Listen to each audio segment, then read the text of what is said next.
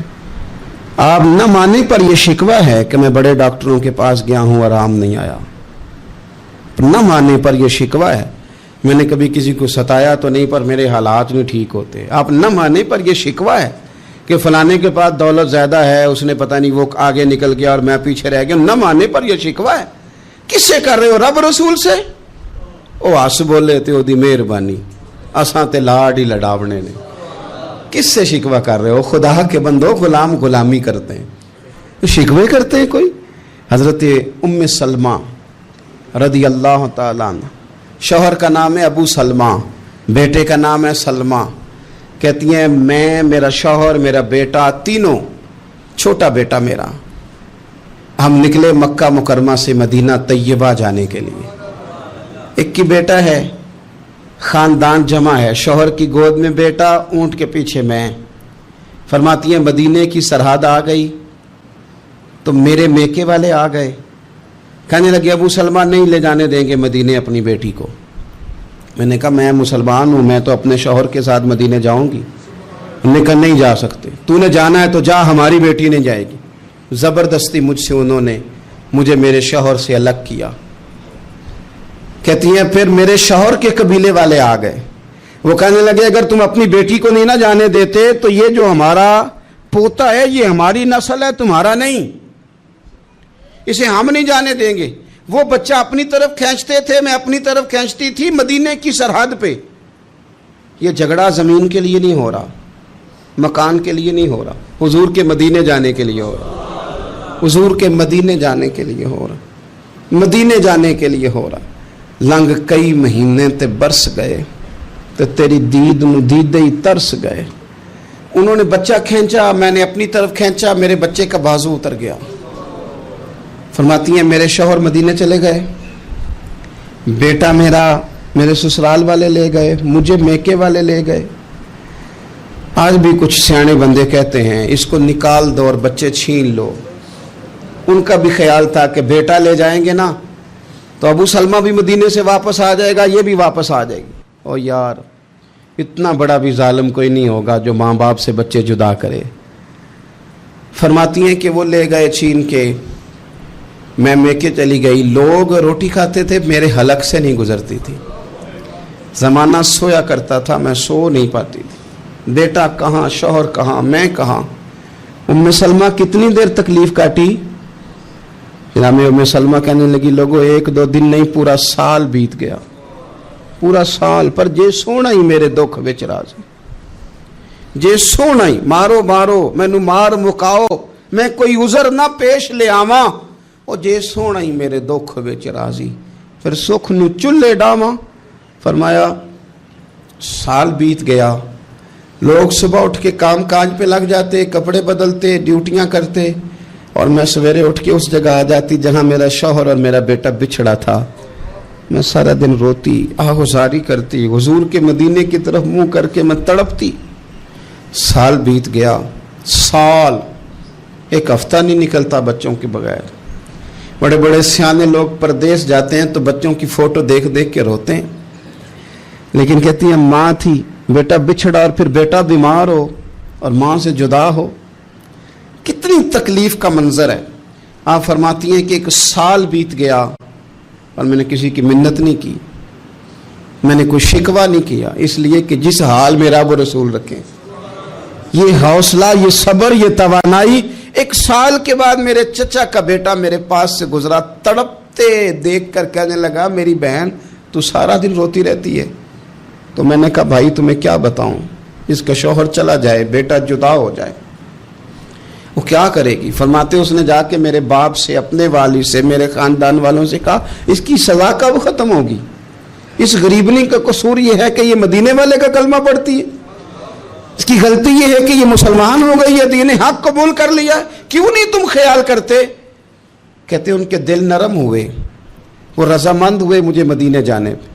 پھر اس نے کوشش کی میرے سسرال پیغام بھیجے, کب بس کرو, اور بچہ تو چڑیا کا جدا ہو جائے تو وہ تڑپا کرتی ہے, اور تم نے ایک جیتی جاگتی ماں کا بیٹا جدا کیا ہے. وہ بھی نرم ہوئے, رب نے اسباب بنائے, میرا بیٹا مجھے ملا. کہنے لگے تو رہ جا. میں نے کہا نہیں, تم مسلمان نہیں ہو, تمہیں پتہ نہیں نا, میں یہاں نہیں رہ سکتی, مجھے مدینے ہی جانا ہے. اکیلی اتنا سفر, جنگلوں کا رستہ, پہاڑی رستہ طے کر لو گی. میں نے کہا میں کر لوں گی. جنوں ویک کے ٹھر دیاں اکھیاں نے تو جنوں ویک کے ٹھر دا سینہ ہے. ربا تیری ساری خدائی ایک کی تشہر مدینہ ہے. کہتی میں اونٹ پہ بیٹھی, بیٹا میں نے گود میں بٹھا لیا, میں سفر کرنے لگی, پر دل میں کھٹکا تھا کہ اتنا لمبا سفر, بیٹا چھوٹا ہے, کیسے کروں گی. کہتے مجھے عثمان بن طلحہ مل گئے. کہنے لگے کہاں جا رہی ہو بہن. میں نے کہا مدینے. کہنے لگے اکیلے جاؤ گی. میں نے کہا جانا تو ہے نا, کوئی ساتھ چلے نہ چلے پر شہر رسول تو جانا ہے نا. آپ فرماتی ہیں میں نے عثمان بن طلحہ سے نیک بندہ کوئی نہیں دیکھا, میرے اونٹ کی لگام تھام لی. جب مجھے اونٹ پہ بٹھاتے تھے نا, اونٹ بٹھا کے چلے جاتے تھے, میں بیٹھ جاتی تھی تو آ کے لگام تھامتے تھے. جب کہیں مجھے اتارتے تھے تو اونٹ بٹھا کے چلے جاتے تھے, میں اتر جاتی تھی تو اونٹ کو باندھتے تھے. سونا ہوتا تھا تو اونٹ بٹھا دیتے, میں اتر جاتی, وہ دور جا کے لیٹ جاتے. فرماتی تھی پھر میرے لیے میرے رب نے اسباب پیدا کیے اور میں مدینہ پہنچی. میں شوہر سے ملی, اور لوگوں میرے نصیب دیکھو, میں رہنے کہاں لگی, حضور کے مدینے میں, شہر رسول میں, شہر اے پائے نظر ہوش میں آ, یہ کوہ نبی ہے. میں حضور کے حرم کی زمین اور قدم رکھ کے چلنا, ارے سر کا موقع ہے او جانے والے, مدینے کے خطے خدا تجھ کو رکھے, غریبوں فقیروں کے ٹھہرانے والے. کہتی ہے میں وہاں بسنے لگی. آپ فرماتی ہیں مسلمانوں شاید مجھ سے زیادہ تکلیف کسی نے نہ سہی ہو, پر دیکھو 1 سال پورا میں تکلیف میں رہی, اور جب میرا صبر سال کو پہنچا, صبر کی عمر 1 سال ہوئی, تو پھر رب نے بندوبست کیا. پھر میرے گھر والے بھی نرم ہو گئے, سسرال والے بھی نرم ہو گئے. رب نے میرے آنے جانے کے لیے ایک بندے کا بندوبست بھی فرما دیا. پھر میرا شوہر تک بھی میں پہنچ گئی, مجھے مدینہ الرسول بھی نصیب ہوا. 1 سال میں نے صبر کیا تھا, رب نے مجھے مستقل مدینے کا ٹھکانہ عطا فرما دیا. لیکن جو بندہ صبر ہی نہ کر پائے, جو صبر ہی نہ, جو کہ جی بڑی دور سے آیا ہوں, بڑی دیر ہو گئی, بڑا ٹائم ہو گیا, کب جا کے مسئلہ حل ہوگا, وہ جو آپ نے بتایا تھا وہ تعویذ کب اثر کرے گا, وہ دعا کب قبول ہوگی, وہ فلانا معاملہ کب, بھئی یہ ڈیٹ تو آپ کو رب رسول ہی دے سکتے ہیں. بندہ تو کوئی اطلاع ہی دے گا, پیغام ہی دے گا, دعا ہی کرے گا. اگر زندگی میں حوصلہ ہی نہیں ہوگا, اگر آپ کو یہ قرار ہی نہیں آئے گا, ٹھہرنا ہی نہیں آئے گا کسی میدان میں. دیکھیں کچھ ایسی اذیتیں ہوتی ہیں جو اذیت ناک ہوتی ہیں, لیکن اگر غلامی میں آ جائے نا آپ تو وہ اذیت ناک نہیں ہوتی, اس چبھن میں مزہ آنے لگتا ہے. کئی درد بھی مزیدار ہوتے ہیں, کئی درد بھی, کبھی زخم ٹھیک ہونے پہ آ جائے نا تو اسے چھیڑو تو مزہ آتا ہے, اس لیے کہ کچھ درد بھی مزیدار ہوتے ہیں. آتش سے کسی نے کہا تو روتا بڑا ہے, اس نے کہا محبوب کی یاد میں تڑپتا ہوں, ابھی تو ایک دل ہے, میرے تو خواہش تھی کبھی 2 ہوتے نا تو صحیح کر کے تڑپتا. رب نے دل ایک بنایا, کہتا وہ مزہ دیا ہے تڑپ نے کہ میری آرزو ہے یا رب, میرے دونوں پہلوؤں میں دل بے قرار ہوتا. درد میں بھی مزہ ہے, پر شرط یہ ہے کہ لوگ درد میں بھی جینا سیکھیں. ہم نہ آرام میں جینا چاہتے ہیں, پنکھے کے نیچے جینا چاہتے ہیں. کاش کہ ہمیں صحرا میں بھی نیند کا مزہ لینے کا طریقہ آئے, پھر زندگی کے سارے راستے آسان ہیں, پھر اقرار بھی مشکل نہیں. لیکن چونکہ حوصلہ نہیں, صبر نہیں, وہ والا قرار نہیں جو ایک مسلمان سے رب رسول کا مطالبہ ہے. حدیبیہ کے موقع پہ نا نبی پاک صلی اللہ علیہ وسلم نے جو شرطیں کافروں کے ساتھ طے کی تھی نا, حضور نے نور بصیرت سے کی تھی نا, تو انہی شرطوں نے پھر فتح کے باب کھول دیے. ان فتحنا لک فتحا مبینا. ایک شرط یہ تھی کہ اگر کوئی مسلمان مدینے سے مکے آئے گا تو مکے والے واپس نہیں کریں گے, رکھ لیں گے. پھر غور کریں, کوئی مسلمان اگر مدینے سے مکے آئے گا تو مکے والے واپس نہیں کریں گے, اور اگر کوئی بندہ مسلمان اپنے آقا کی مرضی کے بغیر مسلمان ہو جائے اور وہاں سے وہ مدینے آئے گا تو حضور پناہ نہیں دیں گے. تو میرے بھائی, محبوب کی طرف سے آنے والا نہ صرف سوکھ ہی نہیں قبول کرنا چاہیے, دکھ بھی قبول کرنا چاہیے, دکھ بھی قبول کرنا چاہیے. ہمارا یہ مسئلہ ہے کہ ہم نہ میٹھی میٹھی کے قائل ہیں, کڑوی کڑوی کے قائل نہیں. اگر وہ کبھی دکھ دے نا تو محبوب کا دکھ بھی سکھ سمجھ کے قبول کرو. ہاں اس کی طرف سے کانٹا ہے کبھی تو اسے پھول سمجھ کے قبول کرو, وہ چبھے گا نہیں, انشاءاللہ مزہ ہی دے گا, وہ قبول تو کرو نا. تو اب حضرت ابو بصیر رضی اللہ تعالیٰ عنہ ایک صحابی تھے, ایک تو حضرت ابو جندل رضی اللہ تعالیٰ عنہ تھے نا, تو وہ تو حدیبیہ میں آ گئے, حضور مجھے لے جائیں, تو نبی پاک نے فرمایا میں نے وعدہ کر لیا ہے, ان کو بھی حضور نے واپس بھیج دیا. اور یہ بیچارے نا اپنے آقا کی جیل توڑ کے مکے سے بھاگ کے مدینے آئے. یا رسول اللہ مجھے قبول کر لے, میں بھاگ آیا ہوں, وہ بڑا ظلم کرتے ہیں, مارتے ہیں, تکلیف دیتے ہیں. وہ آئے تو ادھر سے نا اس کے مالک نے 1-2 بندے بھی بھیج دیے رکا دے کے کہ یا رسول اللہ آپ کا تو وعدہ تھا کہ آپ بندہ رکھیں گے نہیں. یہ آئے اور رکا بھی آ گیا. اب ذرا منظر کو سمجھیں. ہمارا تو یہ مسئلہ ہے کہ کہتے ہیں کہ میری 99 باتیں مانی ہیں, ایک نہیں مانی, لہذا میرا تعلق ہی کوئی نہیں. لیکن یہاں کیا کیفیت ہے, بندہ رو رہا ہے, تڑپ رہا ہے, حضور میں مار سے بچتا ہوا آیا ہوں, جیل توڑ کے آیا ہوں, مجھے قبول کر لیں. ادھر رکا آ گیا کہ آپ کا وعدہ تھا رکھیں گے نہیں. اب یہ کتنا مشکل مسئلہ ہے, لیکن رسول پاک علیہ السلام نے فرمایا ابو بصیر میں نے وعدہ کیا یار تجھے واپس جانا پڑے گا. ہوئے ہوئے ہوئے. لوگ تو کہتے ہیں نا کہ وہ پیر صاحب نے کہا تھا تو میرا کام نہیں ہوا, لہذا میری بیعت ہی گئی, چھٹی ہو گئی. ماحول ہی بڑا عجیب ہے. حضور نے فرمایا واپس جا, لیکن جے کر یار دے نام دا ملے مینا, پھر انہوں چولی پا لئیے مینے نو پنجے سٹیے نا. جے کر یار دے نام دا, سامنے والے نے تانا سمجھ کے دیا تھا پر یار کے نام کا تھا نا, اس نے کہا لا صحیح سونے کے نام کا ہے نا, تانا ہوا تو کیا ہوا. جے کر یار دے نام دا ملے مینا, انہوں چولی پا لئیے پنجے سٹیے نا. تے جے کر یار دے نام دی ملے سولی, پھر جھوٹا جھوٹ لئیے تے پیچھے ہٹیے نا, جھوٹا جھوٹ لئیے. اب لکھنے والے کا بھی اپنا انداز ہے نا، کہتے ہیں یہ بھی میرے لیے جھولا ہی ہے، یہ بھی آرام کی جگہ ہی ہے، جھوٹا جھوٹ لئیے تے پیچھا ہٹیے نا۔ حضرت ابو بصیر رضی اللہ تعالیٰ عنہ سے حضور نے فرمایا واپس جانا ہے، کہ سونے ٹھیک ہے، کوئی شکوہ نہیں، کوئی گلہ نہیں، یہ بھی میرے محبوب کا حکم ہی ہے۔